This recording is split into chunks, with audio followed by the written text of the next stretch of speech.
Good morning and welcome to my talk on a history and present application of food safety. My name is Adam Bruce. I've worked in restaurants since I was about 16 and I happen to love food safety. I love food safety because I want to be an owner one day, and for me, being a restaurant owner means that the basis of being a restaurant owner is service, and in order to get to the basis of service is food safety. If you're not serving safe food, you can't work on anything else. If the hot stuff isn't hot, the cold stuff isn't cold, the food isn't stored safely and prepared safely, then you can't really work on anything else. So let's talk about what food safety is. Food safety is the process that we're doing to food to make sure that that food is safe when it enters your mouth. And everyone eats, so therefore, as a result, since everyone eats, food safety encompasses everyone. So food safety is rather important. So let's start by looking at a history of food safety. So the main problem that we've had throughout history is bacteria. Bacteria grows in food.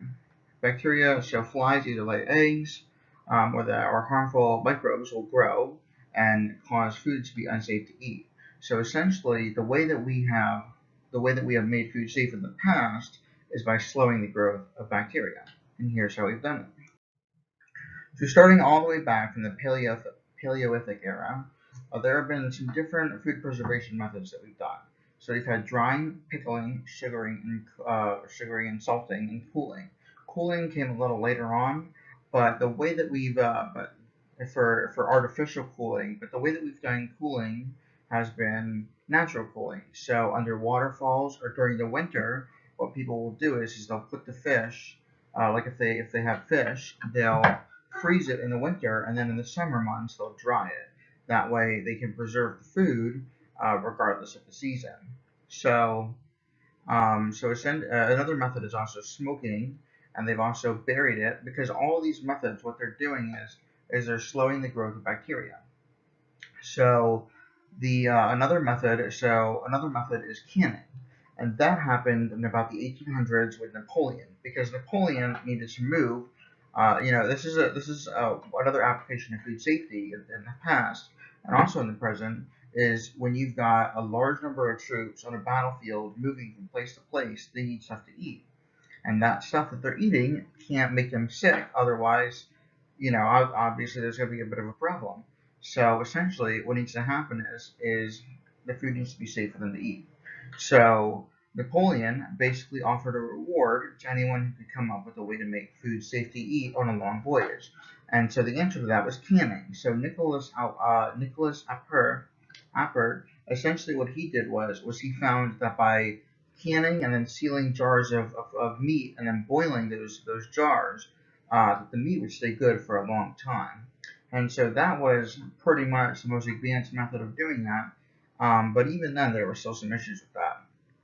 And so after that, after canning, came refrigeration. So that's our artificial cooling. So John Gorey, essentially, he created the first ice maker in 1851, in which so that's going to be this machine right here. And essentially what this machine does is it's going to create an ice slurry. And so that patent was made in 1851. So the artificial refrigeration pretty much solved one of the biggest problems of food safety.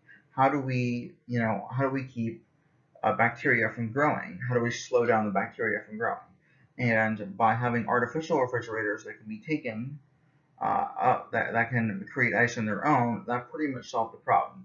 Now, the way that we actually solved the problem right before this, and in between canning, was shipping ice. So what they would do is they'd have these metal ice bins, and they would have ice deliveries. So you'd just like the milkman would come by or the newspaper would come by, someone would come by with ice, and you'd fill up your ice box, and the ice box was a metal bin, and as a result, you'd be able to keep your food cold. So between shipping out ice in the earlier 1900s, or in the earlier 1900s, and also in the 20th century, and then in the later 20th century, or the later 19th century, excuse me, creating this artificial ice, you pretty much solved that problem. So the other problem is going to be adulteration of food. So what does adulteration of food mean? Adulteration of food is essentially putting stuff in food. Either the food is not safe to sell, or you're cutting the food with something else. So the adulteration of food essentially means selling food that is not suitable for human consumption, or that is not represented in the way that it should be represented. So the first in America, the first act passed in 1785 on March 8th in Massachusetts, an act against selling unwholesome provisions. So the highlighted section says, if any person shall sell any to such diseased, corrupted, contagious, or unwholesome provision, whether for meat or drink, he shall be punished by fine, imprisonment, or standing in the pillory. So essentially what this means is that there has to be a standard of fair practice, and that what you're selling has to be suitable for consumption. It cannot be diseased, corrupted, contagious, or unwholesome provisions. So by unwholesome provisions, that means such as making bread with, say, dried out ground peas, which is something that they did in order because it's cheaper, or cutting extra virgin olive oil with tree oil so that you can reduce the cost, and then selling it as extra virgin olive oil at a higher price to cut down on costs. So something like that would be against the law now because of this act. And this act was based off of another act in England of pretty much the same name.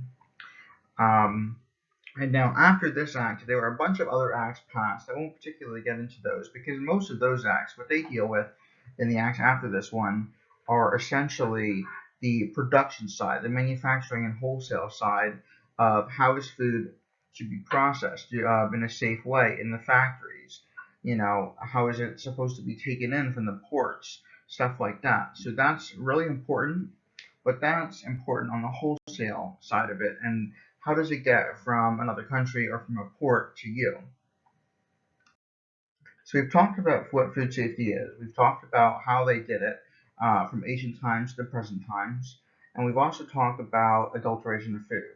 So now let's talk about foodborne illnesses. So foodborne illnesses are something that happen a lot. 1 in 6 people get foodborne illnesses every year. And 3,000 deaths occur every year per the CDC because of food illnesses. So that's a pretty big number. So that's 3,000 people who are dying. And in addition to that, about 30,000 people are visiting a hospital every year because they were served something that they had an allergy to. And of that, about 150 to 200 people are dying each year, and only half of that is because of restaurant visits, which means that the other half is going to be little league games, people being hosted in parties at school. So that's important to know. Those are so 150 to 200 people are dying because of something that's completely preventable. And how do we prevent that? We prevent that with knowledge. We prevent that with knowing what food safety is. We prevent that by knowing about allergens, and we prevent that by making sure that everyone who's in a restaurant and even people at home just have the basic steps and a knowledge of food safety. So what I want you to do tonight is just go onto the site, cdc.gov/food safety. It's super simple, and they've got lots of great resources about food safety. And it's really important because all you got to do is look at that, and you'll be able to know, what am I doing in my kitchen?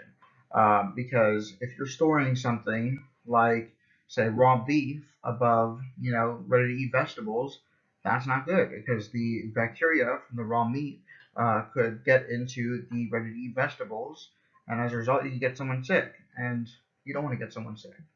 That's the whole point of food safety. You want to be able to serve food that, even if it tastes horrible, you're not going to get someone sick. That's the whole point of food safety.